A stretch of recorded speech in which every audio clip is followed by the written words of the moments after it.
আমাদের দেশের প্রাথমিক ও গণশিক্ষা মন্ত্রণালয়ের প্রতিমন্ত্রী ববি হাজ্জার সাহেব, ওনাকে তো সবাই চিনেন। তো তিনি কি বলছেন আজকে আমরা একটু দেখি। No compromise on school feeding quality. No compromise মানে কোনো আপোষ নয় অন স্কুল ফিডিং কোয়ালিটি। স্কুলের খাবারের গুণগত মান, অর্থাৎ স্কুলের খাবারের গুণগত মান নিয়ে কোনো কম্প্রোমাইজ হবে না। মূল কথা দাঁড়ায় যে স্কুলের খাবারের মান নিয়ে কোনো আপোষ নয়, কম্প্রোমাইজ মানে আপোষ। নো কম্প্রোমাইজ, আপোষ হবে না অন স্কুল ফিডিং কোয়ালিটি।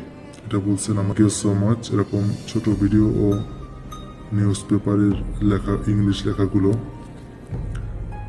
সহজে বুঝতে আমাদের পেজটি ফলো করুন এবং আমাদের চ্যানেলটি সাবস্ক্রাইব করুন। ধন্যবাদ সবাইকে।